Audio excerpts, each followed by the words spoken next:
नमो अरिहन्ताय नमो सिद्धाय नमो आयर्याय नमो उवज्झायाय नमो लोए सब्बसाहुणं येषु पंच नमोकारो सब्बपापनाशनो मंगलानं च सब्बेषु परमं हवै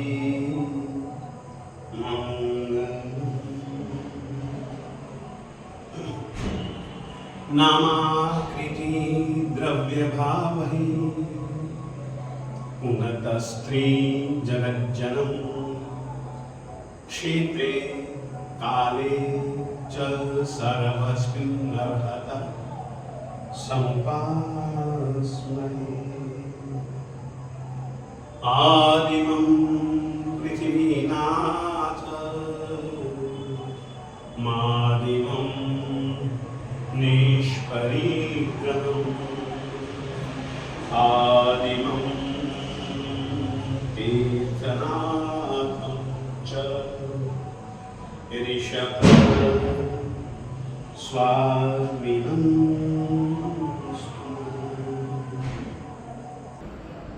वक्तुं गुणान् गुणसमुद्र शशाङ्ककान्तान्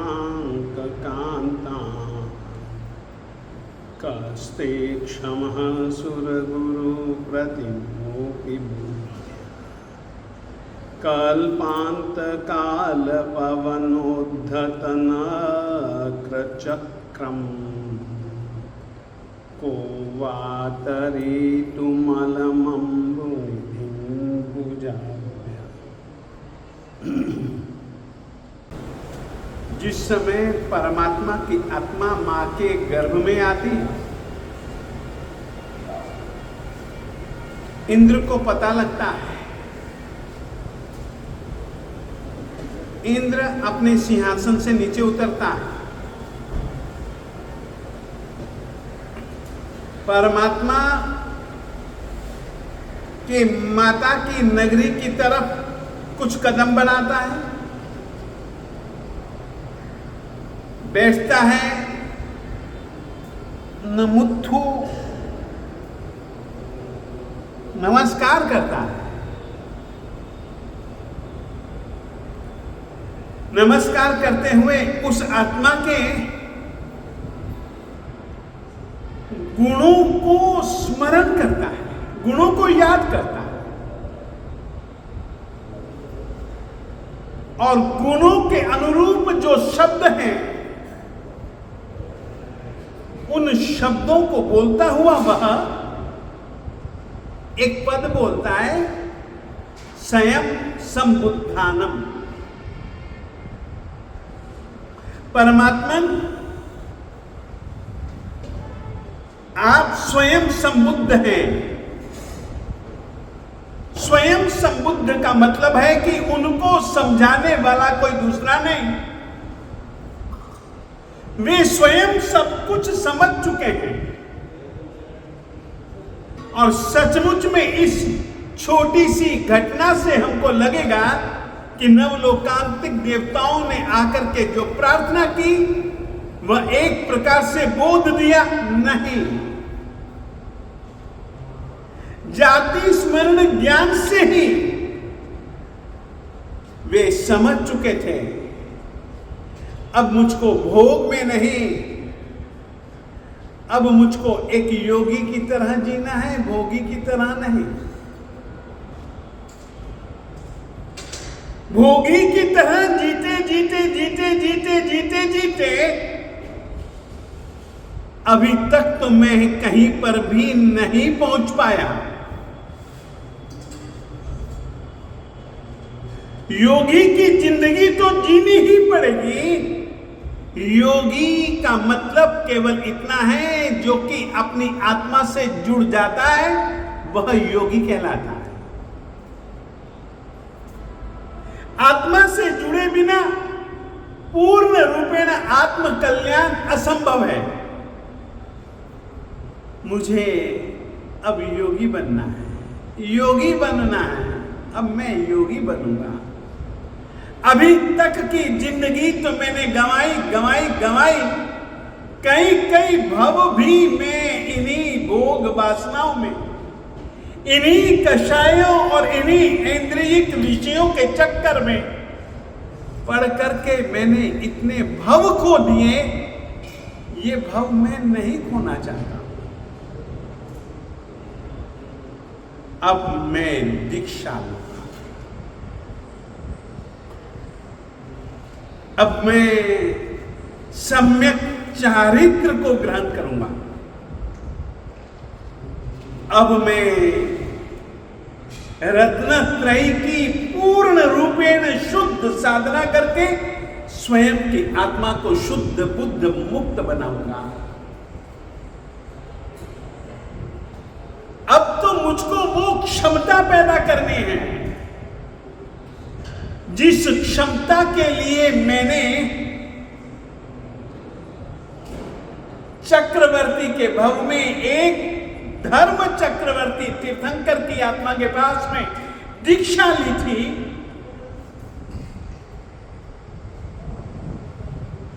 मैंने विष स्थानक तप की आराधना की थी। जीव मात्र का कल्याण कर सकूं ऐसी शक्ति की भावना भाई थी। मुझे अब वो काम करना है। मेरी दीक्षा का उचित समय आ चुका है। ये वे विचार ही रहे थे कि नवलोकांतिक देवताओं ने प्रार्थना की।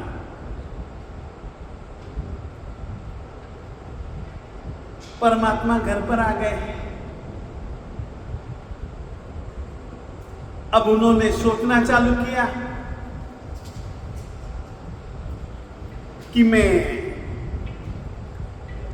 यह जो पहले तो मेरे पास एक ही नगर था, अब तो जब से मैंने स्थापत्य कला सिखलाई कई नगर बन गए, गांव बन गए। मैंने इतने सारे लोक व्यवहार सिखलाए, सभी जन उसी रीति नीति से जीने लग गए।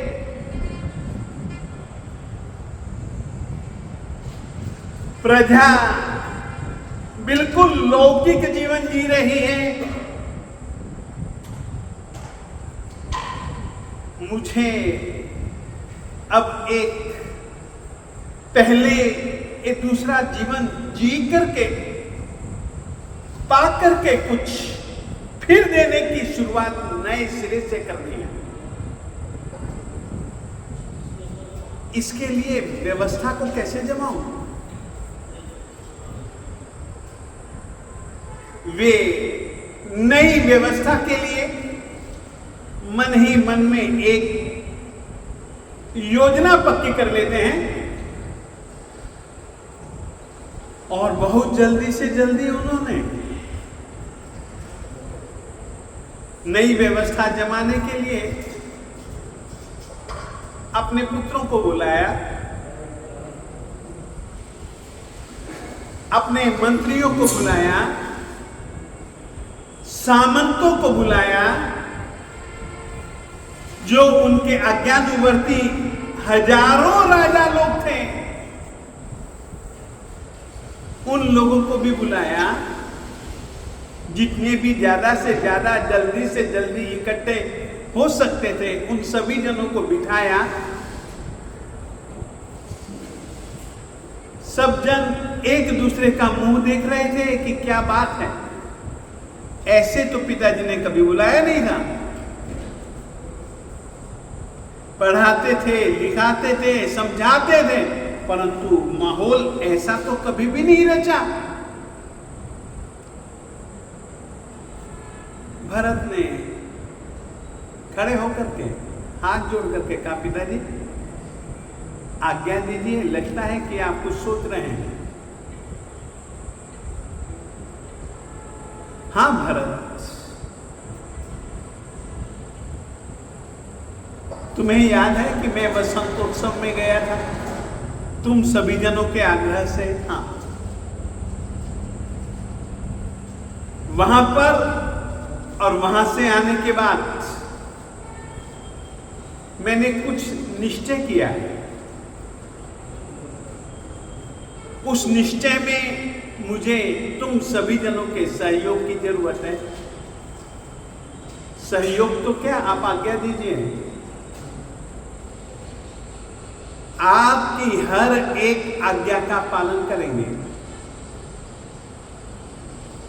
सभी जनों ने भरत के वचनों का ही अनुमोदन किया और कहा कि साहब आप कहिए।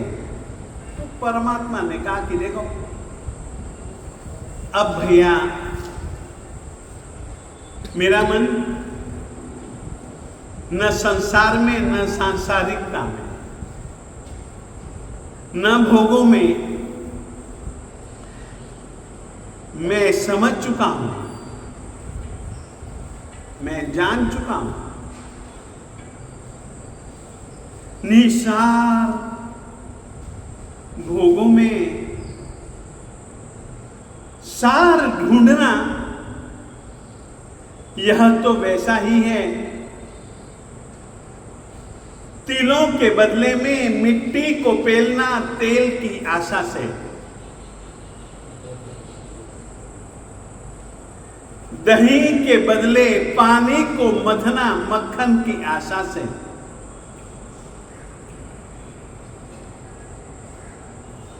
जैसे वैसा करने में सारे का सारा प्रयास विफल हो जाता है, व्यक्ति का व्यर्थ हो जाता है, वैसा ही मेरा प्रयास है। और यह प्रयास भवों भवों से चले आ रहा है। अब मेरी इच्छा है इन भोग वासनाओं का, इन विषय वासनाओं का, इन कषायों को छोड़ करके बाहर की जिंदगी को छोड़ करके, बहिर्मुखता का त्याग करके अंतर्मुख बन करके जीना, आत्मा में रमण करना, उसके लिए भैया तुम्हारा साथ चाहिए। सबने हाथ जोड़ करके कहा आज्ञा दीजिए साहब। अब किसी को भी कल्पना नहीं थी ऋषभ जी क्या बात कहेंगे। ऋषभ जी ने कहा कि बस मैं इस पल से ही तुम सबके साथ में आंतरिक रूप से संबंध छोड़ रहा हूं, त्याग कर रहा हूं। अब तुम मुझसे सांसारिक किसी भी कार्य के विषय में बातचीत नहीं करो। मैंने तुमको जैसा बतलाया, सिखाया, समझाया, मैंने तुमको जैसी व्यवस्था दी, उस व्यवस्था के अनुसार यथावत तुम भी जियोगे और प्रजा को भी वैसे ही जिलाओगे।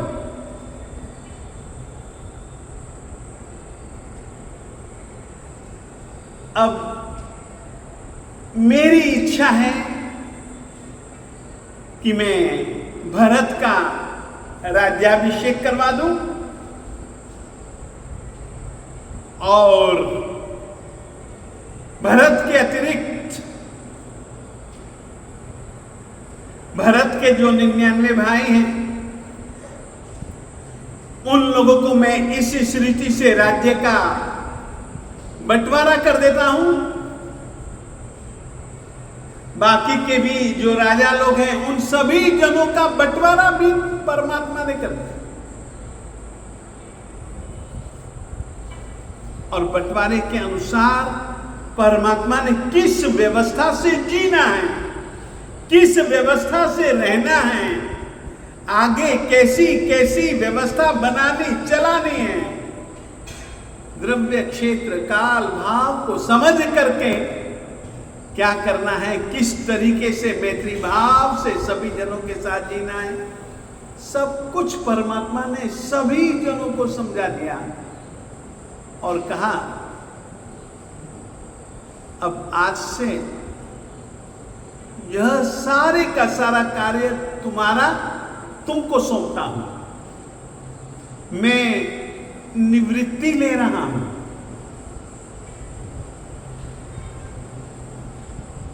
किसी को भी कल्पना नहीं थी कि परमात्मा निवृत्ति की बात करेंगे। अभी तक परमात्मा ने प्रवृत्ति धर्म का ही उपदेश दिया था, प्रवृत्ति धर्म की ही शिक्षा दी थी। निवृत्ति भी कोई चीज होती है ये तो किसी की कल्पना में भी नहीं था। परमात्मा ने सब कुछ समझाया।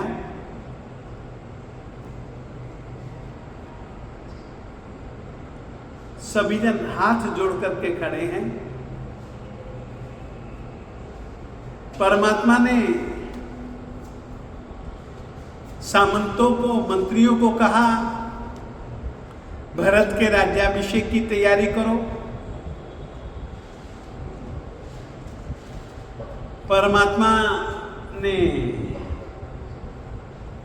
जो व्यवस्था राज्याभिषेक की बनाई थी, जिस तरीके से ऋषभ का अभिषेक, राज्याभिषेक इंद्र ने किया था, त्यों ही राजा ऋषभ ने सामंतों, दूसरे भाइयों, अन्य अन्य अनेक राजाओं से अभिषेक करवाया, राजगद्दी पर बिठलाया और परमात्मा वार्षिक दान देने की परंपरा अब चालू करते हैं।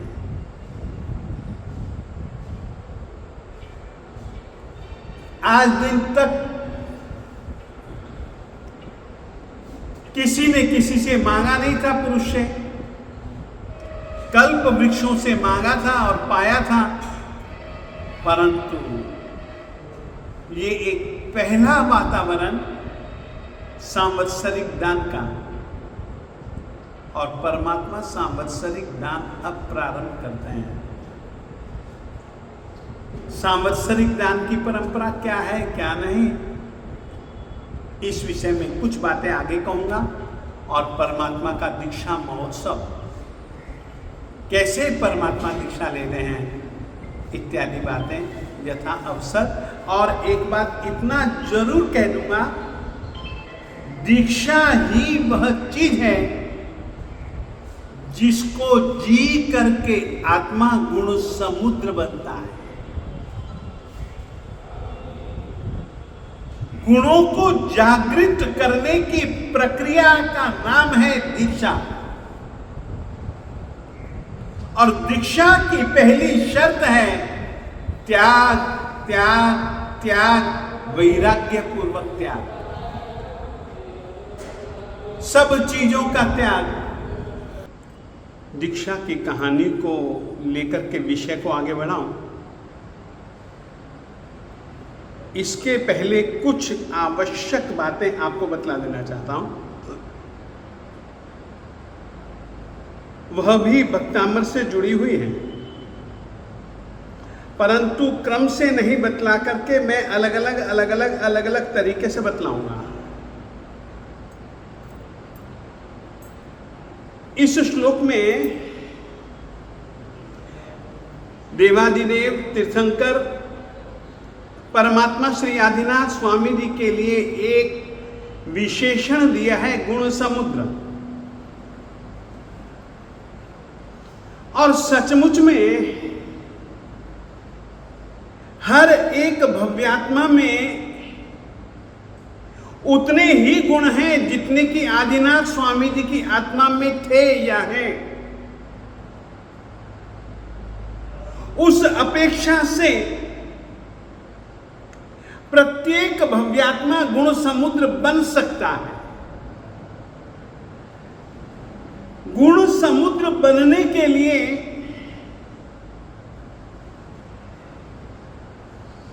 सर्वाधिक उपयोगी अगर कोई अनुष्ठान, तो वह अनुष्ठान है दीक्षा का, प्रव्रज्ञा का। दीक्षा के बिना लगभग गुण समुद्र बनने की साधना अधूरी रहती है। कारण केवल इतना है, दीक्षा लेने के बाद गुण स्थानकों पर आरोहण करना पड़ता है। और आपको कहना चाहता हूं, जैन परंपरा के हिसाब से जब तक आत्मा 13वें गुण स्थानक तक नहीं पहुंचता, तब तक वह गुण समुद्र नहीं बनता।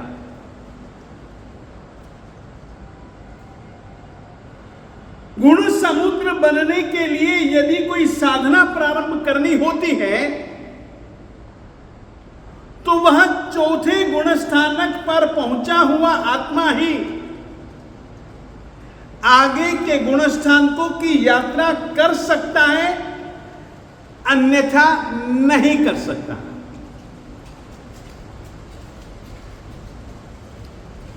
चौथा गुण स्थानक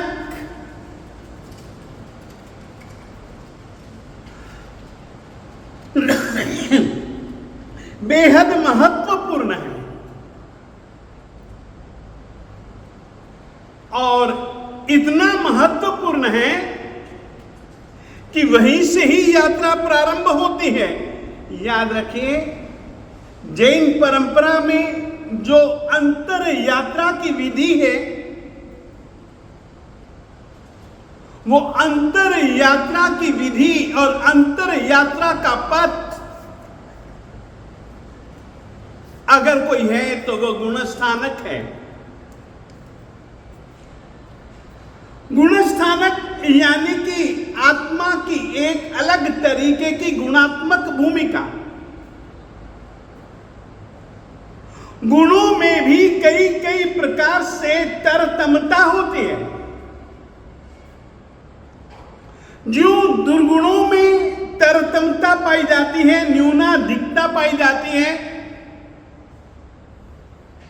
वैसे ही गुणों में भी न्यूनाधिकता पाई जाती है।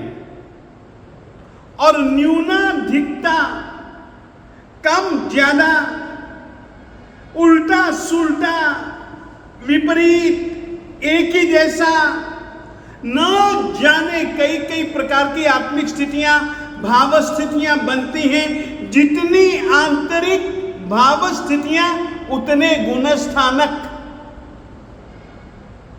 और भावनात्मक स्थितियां, और भावनात्मक स्थितियों के कारण से कर्मों की स्थितियां, और कर्मों की स्थितियों के कारण से भावनात्मक स्थितियां, ऐसी परिस्थिति का नाम है गुण स्थानक। जितनी स्थितियां उतने गुण स्थानक। तो भी तीर्थंकर भगवंतों ने, श्रुतधर महापुरुषों ने मानव की आयु छोटी, थोड़ी, क्षयोपशम भी बहुत कम, ऐसी स्थिति को देख करके उन अनंत स्थितियों को परमात्मा ने, श्रुतधर स्थविर महापुरुषों ने, केवली भगवंतों ने संक्षिप्तीकरण करते हुए उन सभी की सभी स्थितियों को कुल 14 स्थितियों में उन्होंने बांट करके रख दिया। सीढ़ी दर सीढ़ी उसका वर्णन है। जिसको आत्म यात्रा करनी हो, जिसको अंतर यात्रा करनी हो, निश्चित उसको बहिर्मुखता का त्याग और अंतर्मुखी बनना ही चाहिए, और अंतर्मुखी बने बिना अंतर यात्रा कभी चालू नहीं होती।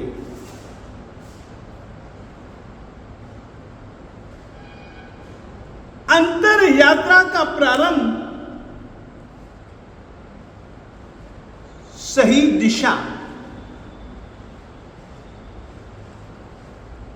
केवल गति नहीं, गलत दिशा में यदि गति होगी, व्यक्ति गति तो करेगा परंतु प्रगति नहीं होगी। चलेगा मगर गलत दिशा में, तो गलत रास्ते पर, गलत मंजिल की ओर यदि पहुंचेगा भी तो गलत मंजिल की ओर पहुंचेगा।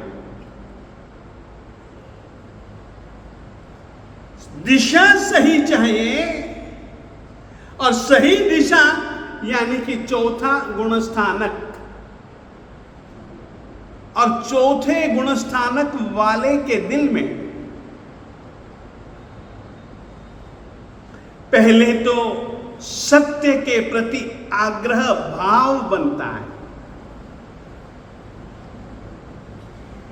मुझे सत्य जीना है, मुझे सत्य पाना है, मुझे सत्य का साक्षात्कार करना है। मेरा तो क्षयोपशम उतना नहीं है। जिन्होंने सत्य का साक्षात्कार किया, जिन्होंने सत्य की ही प्ररूपणा दी, देशना दी, पहले तो उनके द्वारा उपदिष्ट, निर्दिष्ट, आदिष्ट सत्य के ऊपर वह भरोसा करता है। और याद रखिए, आधा अधूरा भरोसा नहीं चलता। भरोसा पूरा, उसकी ऐसी दृढ़ श्रद्धा हो जाती है कि उन्होंने कहा है तो वो सत्य ही होगा, उन्होंने कहा है तो वो मेरे हित के लिए ही होगा, जीव मात्र के हित के लिए ही वे उपदेश देते हैं। इसीलिए उनकी बात में किसी भी प्रकार की शंका का ना होना, ये पहली शर्त है। शंका मन की, बुद्धि की डामाडोल, अनिश्चितता की स्थिति। श्रद्धा, अटल विश्वास, मैं नहीं जानता हूं, मेरा साक्षात्कार नहीं है, परंतु उन्होंने किया है, ये मुझको भरोसा है, और उन्होंने किया, उन्होंने सही ही बताया है, सही ही वे बताने वाले हैं। यह श्रद्धा, इस श्रद्धा को जैन परिभाषा के अनुसार सम्यक दर्शन कहा जाता है, और यही सम्यक दर्शन सही दिशा की ओर व्यक्ति को चलने के लिए प्रेरित, उत्साहित करता है।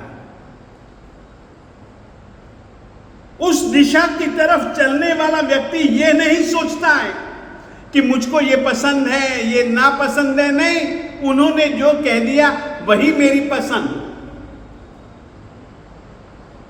फिर वह अपनी बुद्धि का उपयोग कम, उन्होंने जो इशारा दिया उस इशारे को देख करके अनजानी राह पर भी वो खुशी खुशी चलता है, नहीं, सही दिशा। इसका नाम है सम्यक दर्शन। फिर इसी राह के साथ में जुड़ा हुआ एक दूसरा तत्व है सम्यक ज्ञान। उनके ऊपर श्रद्धा, उन्होंने क्या कहा है इस विषय में, उन्होंने क्या समझाया है इस विषय में, उन्होंने किस कारण से इस राह को प्रशस्त और इस राह को अप्रशस्त, इस राह को विकास और इस राह को ह्रास क्यों कहा?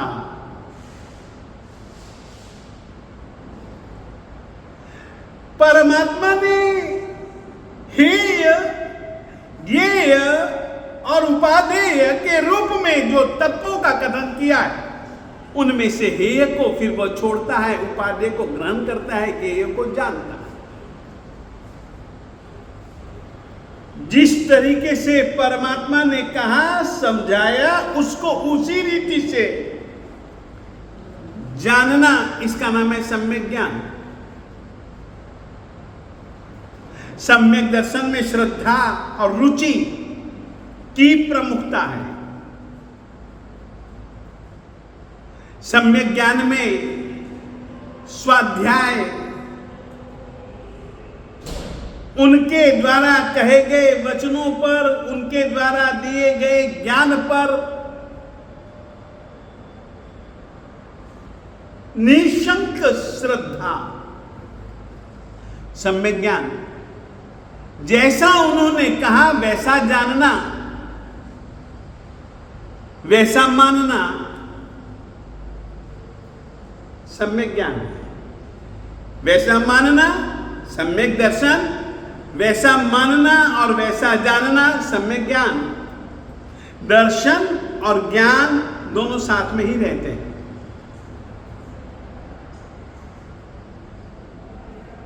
श्रद्धा और ज्ञान का महत्व तो है, परंतु श्रद्धा और ज्ञान ये दोनों भी तभी मंजिल तक पहुंचाते हैं जब उसके साथ में सम्यक चारित्र जुड़ जाता है। सम्यक चारित्र का मतलब केवल इतना, सम्यक दर्शन और सम्यक ज्ञान पूर्वक तदनुरूप आचरण करना, इसका नाम है सम्यक चारित्र। अपनी अनुकूलता, अपनी प्रतिकूलता का उसमें विचार नहीं किया जाता है। उसमें परमात्मा ने जिस तरीके से कहा उस तरीके का आचरण, ये सम्यक चारित्र है। और ये ही तिकड़ी, जिसको कि जैन परंपरा में रत्नत्रयी कहा जाता है, और वो इस रत्नत्रयी का ही नाम मुक्ति का मार्ग है। चाहे मुक्त होने वाला कोई भी आत्मा क्यों ना हो, उसे इन तीनों चीजों के प्रति गहरी आस्था और गहरा बोध और गहरा सही ढंग से आचरण करना ही पड़ता है। चारित्र शब्द में दो शब्द है, चय और रिक्त।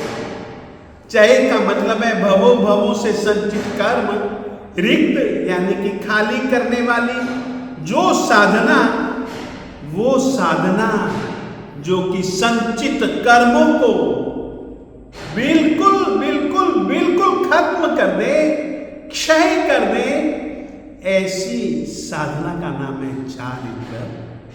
अब वो चारित्र भी श्री ऋषभदेव स्वामी जी कैसे लेते हैं, और वो चारित्र पाने के बाद किस तरीके से गुणस्थानकों की साधना करते हैं, और गुणस्थानकों की साधना करते करते करते करते करते करते वे किस तरीके से गुण समुद्र बनते हैं, उसकी कहानी अब आगे।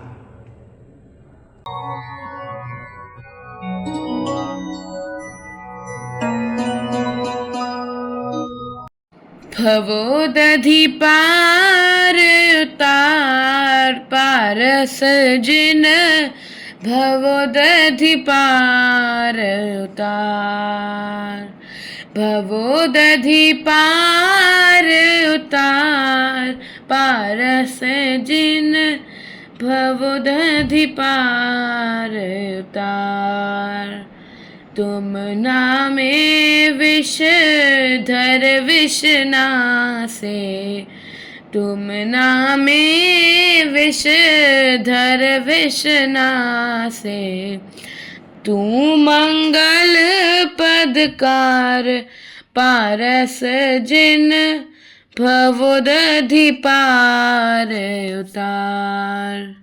तू सुर तरु मन वंचित पूरन, चूरन मदन विकार पारस जिन भवोदधि पार उतार।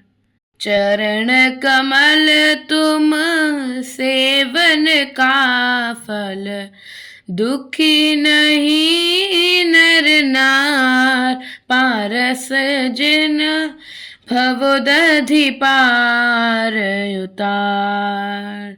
तू चिद घन विभु अज अविनाशी, अजर अमर पदधार पारस जिन भवोदधि पार उतार। निज आत्म के प्रगट करण को, निज आत्म के प्रगट करण को, वल्लभ शरण आधार पारस जिन भवोदधि पार उतार। भवोदधि पार उतार पारस जिन भवोदधि पार उतार। शिवमस्तु सर्वजगतः परहित निरता भवन्तु भूतगणाः। दोषाः प्रयान्तु नाशम्, सर्वत्र सुखी भवतु लोकः। सर्वमङ्गलमाङ्गल्यम् सर्वकल्याणकारणम्, प्रधानं सर्वधर्माणां जैनं जयति।